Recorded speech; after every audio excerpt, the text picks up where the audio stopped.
All right, Utah Food Handler Training, Section A, the first of four sections.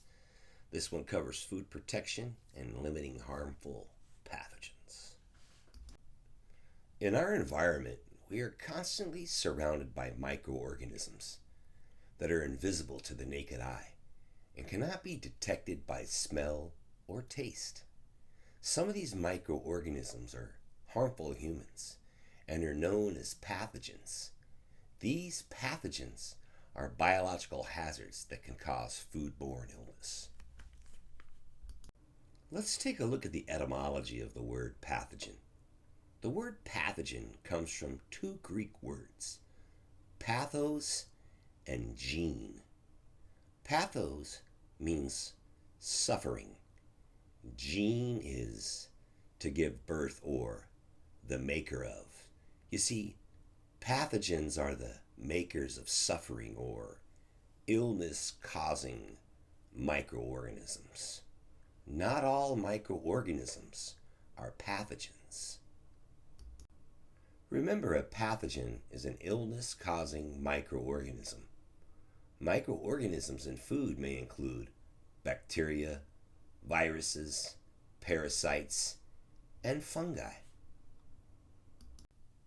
Understanding pathogens and the foods they impact will be very important.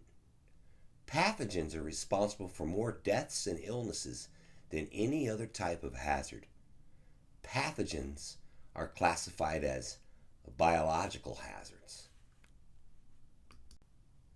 A potentially hazardous food, PHF, also commonly referred to as a TCS or time temperature control for safety food, is a food that contains moisture, a protein, and has a neutral or slightly acidic pH.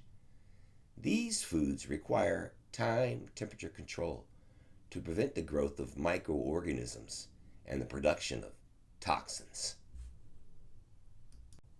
Clams, oysters, mussels, shrimp, chicken, beef, pork, veal, lamb, fish, cheeses, milk, and eggs have a long history of being unsafe or becoming unsafe. TCS foods include baked potatoes, heat treated plant foods such as cooked rice, beans, and vegetables, tofu or other soy protein, synthetic ingredients such as textured soy in meat alternatives, sprouts and sprout seeds, sliced melons, cut tomatoes, cut leafy greens, untreated garlic and oil mixtures. You got to be careful. The foods we just covered, for the most part, are moist, contain a protein, have a neutral or slightly acidic pH. They have a history of being involved in foodborne illness outbreaks, or they have natural or potential problems with the production or processing techniques. These foods require time, temperature control for safety. Don't forget, in our environment, we are constantly surrounded by microorganisms that we cannot see, smell, or taste. These microorganisms are harmful to humans, and they're known as pathogens. These pathogens can be transmitted to people by meat, poultry, eggs, raw milk, unpasteurized juice, and many other foods like nuts, spices, produce, chocolate, and flour. Pathogens are present in the air, the dirt, water, and on the skin. Other major sources are the intestinal tract of people, of animals. There are other contributing factors like cross-contamination, poor personal hygiene, and failures in manufacturing, processing, packing, and holding, or even in the preparation of food. These pathogens are everywhere. Some might say they're ubiquitous. Like you and I, bacteria needs very specific things to live and grow. Understanding what pathogens need to grow will be very important for limiting harmful pathogen growth. Bacteria need certain things to grow, certain conditions to grow. You can remember these conditions by memorizing the acronym FAT-TOM. Let's take a look. F is food, A, acidity, the first T, temperature, second T, time, O, oxygen, and M, moisture. Let's dive a little deeper in the next few slides. So we kind of covered this already. Remember, bacteria likes food that is slightly acidic, okay? Neutral pH, moist, those things. Remember that? So bacteria needs food. Most bacteria need nutrients to survive. They prefer these TCS foods. Okay, they have, again, slightly acidic pH to neutral. They have proteins. They're moist. They need nutrients. pH is a measure of acidity. The pH scale is from 0 to 14. The value of 0 is highly acidic, while the value of 14 is highly alkaline. The pH of 7 is neutral. Bacteria grows best in food that is neutral to slightly acidic. You can see here on the slide some of the pH of some common foods. Bacteria grow rapidly between 41 and 135 Fahrenheit. This range is known as the temperature danger zone. Bacteria grow even more rapidly from 70 to 125. I call that the super danger zone. Bacteria growth is limited when the food is held above or below the temperature danger zone. Just like you and I, bacteria need time to grow. The more time bacteria spend in the temperature danger zone, the more opportunity they have to grow to unsafe levels. If you waited more than 4 hours, it's probably too long. You must manage time. Contrary to popular belief, bacteria can grow without air. Many can grow with or without air. We call those facultative anaerobes. I'm just showing you how smart I am. Bacteria that grow without oxygen can occur in cooked rice, untreated garlic and oil mixtures, and temperature-abused baked potatoes. Remember, bacteria like moist foods, so the amount of moisture available in the food is important. That available moisture is called water activity. We measure water activity on the scale of 0 to 1. The higher the value, the more available moisture is available in the food. Moisture is important, just like you and I. We need moisture. Every cell in our body has water in it. This is warfare, and understanding the enemy is important. FAT-TOM is crucial. Food, acidity, temperature, time, oxygen, and moisture. Memorize these.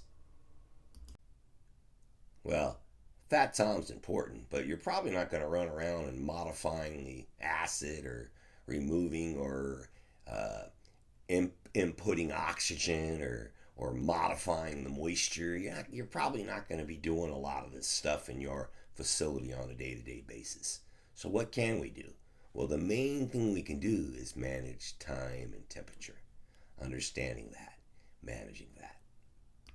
So we got to do our best to avoid the temperature danger zone. That's between 41 and 135, remember? But then there's the super danger zone. You really got to stay away from that. 70 to 125, that's inside. So stay away from that. Keep food out of the temperature danger zone. I shouldn't have to tell you this. You probably already know, but I'm going to tell you anyway. So you know what the danger zone is. You know where you have to avoid. So then you know the foods need to be outside of that. So what does that mean? Well, hot food, 135 or higher. Cold food, 41 or lower. We need to make sure we're checking temperatures using a thermometer to check the food's internal temperature. Never use a temperature gauge on a holding unit to do it, okay? Because that just gets you the temperature of the ambient temperature perhaps, or the water temperature. The gauge does not check the internal temperature of the food. So check temperatures at least every 4 hours. Throw out food that is not 41 or lower. It's best to check temperatures every 2 hours. That way you got time to make adjustments if you need it. Pathogens can grow when food is not stored at correct temperatures. You know this. So it's important to follow certain guidelines. On the slide, I prepared for you the appropriate temperatures for your refrigerators and hot holding units.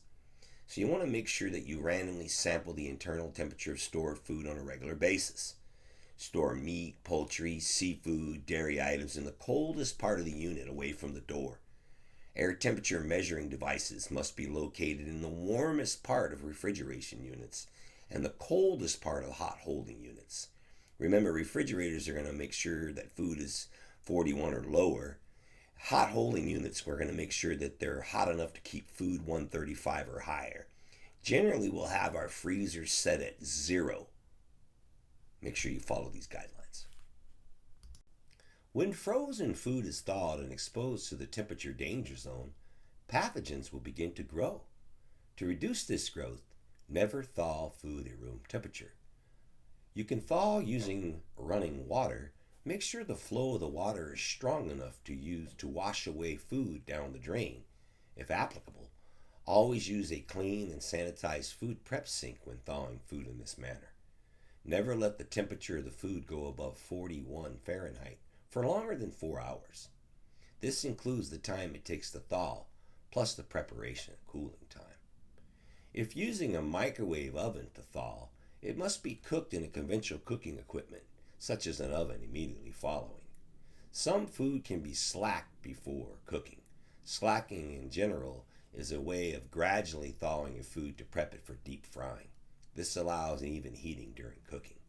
Slack food just before you cook it.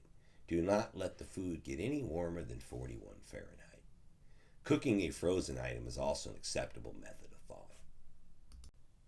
If your frozen food item has a keep frozen statement on the label, we're concerned with the growth of Clostridium botulinum.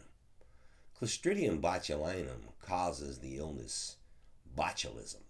Frozen fished in reduced oxygen packaging has special handling concerns and practices should be followed.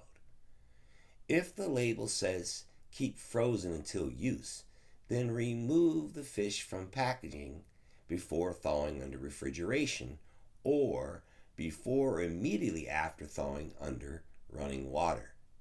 Clostridium botulinum grows in the absence of oxygen at temperatures 37.9 or higher. You got to know this kind of stuff. As you know, pathogens grow well in the temperature danger zone. However, they grow much faster in the super danger zone, 70 to 125 degrees. Foods must pass through this temperature range quickly to reduce this growth. We must cool TCS foods from 135 to 41 or lower within 6 hours. First, cool the food from 135 to 70 within 2 hours. Then cool it to 41 or lower in the next 4 hours. If the food has not reached 70 within 2 hours, it must be reheated and then cooled again. If you cool the food from 135 to 70 in less than 2 hours, use the remaining time to cool it to 41 or lower. The total cooling time cannot be longer than 6 hours. If you cool from 135 to 70 in 1 hour, well, that gives you 5 hours on the back end to cool the food to 41 or lower. So there are some things you can do to help aid in the cooling process, like making larger items smaller, perhaps cutting them, or taking big pots of soup or sauces and putting them into smaller containers or inserts. Never cool large amounts of food in a cooler. Most coolers are not designed to cool large amounts of hot food quickly. Also, placing hot food in the cooler may not move it through the temperature danger zone quickly enough. After dividing the food into smaller containers as previously discussed, place them in a clean prep sink or large pot filled with ice water. Stir the food frequently to cool it faster and more evenly. Ice paddles are plastic paddles that can be filled with ice or water then frozen. Food can then be stirred with these paddles to cool it quickly. Blast chillers blast cold air across the food and remove heat quickly. They are typically used to cool large amounts of food. Tumble chillers tumble bags of hot food in cold water. When cooling soups or stews, you can use ice or cold water as an ingredient to cool it. To use this method, the recipe is made with less water than required, and then cold water and ice is added after cooking to cool it rapidly. Make sure that you're properly cooling foods. When you're storing food for further cooling, it's important to loosely cover the food before storing them. Food can be left uncovered if it will not be contaminated during that process. Food must be purchased from approved, reputable suppliers.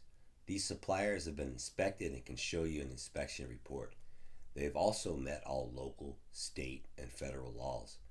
This applies to all suppliers in the supply chain. Your operations chain can include growers, shippers, packers, manufacturers, distributors, trucking fleets and warehouses, and local markets. Develop a relationship with your suppliers and get to know their food safety practices. Consider reviewing their most recent inspection reports. These reports can be from the USDA, the FDA, or sometimes third-party inspectors.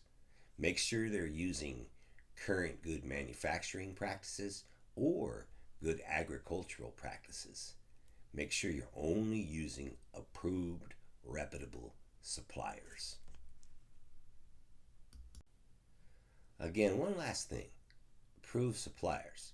If you're using unapproved suppliers, that means they're not following local, state, and federal regulations. They'd be classified as unapproved and therefore not legal to buy food from. You should know who regulates what, and you should inspect your products upon receiving to make sure you're looking for things like inspection stamps to make sure the food is coming from an approved source.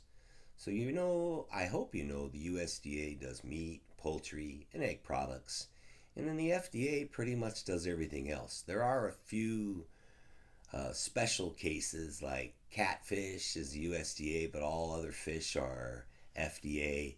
Don't want to confuse things. Just make sure you're buying food from reputable suppliers. Check the foods upon receipt. Make sure they have stamps showing that they're from approved facilities. It's important we know when to get rid of things, throw things out. We call that date marking. Date marking is required for ready-to-eat foods that are going to be held for more than 24 hours. The date mark must indicate when the food must be sold, eaten, or thrown out. So make sure the date marking for ready-to-eat TCS foods does not exceed 7 days. You're allowed to hold it 7 days at 41 degrees Fahrenheit or lower. So the date begins the day the food is prepared, or the day that you open up the commercially prepared food container. So if you make a potato salad on October 1st, that's day 1. So then day 7 in this case would be October 7th. So you'd count 1, 2, 3, 4, 5, 6, 7. If you go day 1 as October 2nd, you'd end up on October 8th, which would exceed that 7 days. So sometimes operations put the day the food was prepared, and I think that leaves room for error. So what I'd like you to do is what I'd recommend is you put the use by date on there, not the date of preparation. Then you have, again, room for error, people miscounting, things like that. So use by date marking. 7 days only, 41 degrees Fahrenheit. A lot of times you're going to go 3 or 4 days for quality. Safety gives us up to 7 days. Some of the things you got to consider. Don't think you can get away with. If the use by date on a commercially prepared food is less than 7 days, then the date marking use by date is going to be in accordance with that date. Okay, so if you got 3 days left to use the product, that you can't date mark it 7 days. All right, so there's a lot of different ways to manage food safety. that we find that that's potential area there. The use by date is going to be the use on the date marking label. Okay. So you decide to combine a couple different foods that you prepared. They have different use by dates or different date marking dates on there. So you combine those foods to make a new food that's totally acceptable. But you now need to make sure that you use the oldest, right, food as the date mark. You can't use the newest one. So if we have one that was prepped on the 4th and one that was prepped on the 6th, and then you combine them later on the 8th, we then still need to go by the prep date of the 4th, right, which would give us the 10th still. So we'd only have a couple days left on that food. I hope that makes sense. So when combining food in a dish with different use by dates, the discard date of the dish should be based on the earliest prepared food. Date marking. Whoa. First off, let me say this is a practice I wouldn't recommend, but if your food displays or holds food without temperature control, you got to do certain things to be able to do that. All right, yeah. You got to make sure, of course, before using this method, you check with your local regulatory authority, see if they have specific requirements. But generally, you got to make sure the food, if it's cold food, it can be held up to 6 hours without temperature control.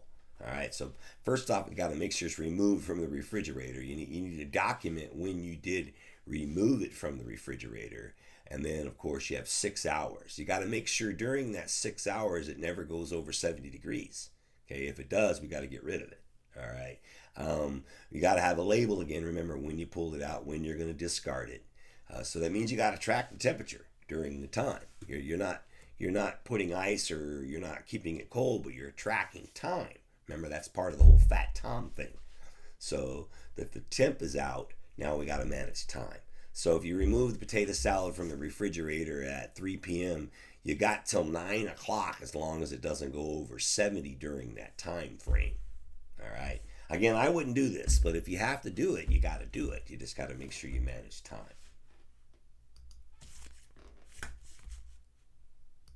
Now, on the hot side of things, you got 4 hours. You got to make sure it's 135 or higher when you go without temperature control. And then once you start the time, we're going to document when we started that, you got 4 hours. Then you toss it out after 4 hours. Again, make sure you check with your local authority. Make sure this is acceptable. They got some specific things they want you to do. But in general, you're allowed to go 4 hours with hot food, 6 hours with cold food, never over 70 degrees for the cold food during the 6 hours. Hot food, I wouldn't do it because as soon as you start take it out of the temperature control, it just gets cold. You're going to get your upset customers, but if you have to do it, make sure you're tracking time again. Fat Tom, remember, food, acidity, temperature, time, oxygen, moisture. Well, here's a time element we got to manage. Well, we covered a lot of stuff, huh? Section A, food protection, limiting harmful pathogens. Remember, pathogen, bacteria, viruses, parasites, fungi. Good job making it through the lecture. There is a requirement for you to do a 4-question pre-exam assessment. Go ahead and take care of that and then move on to Section B. Thanks again.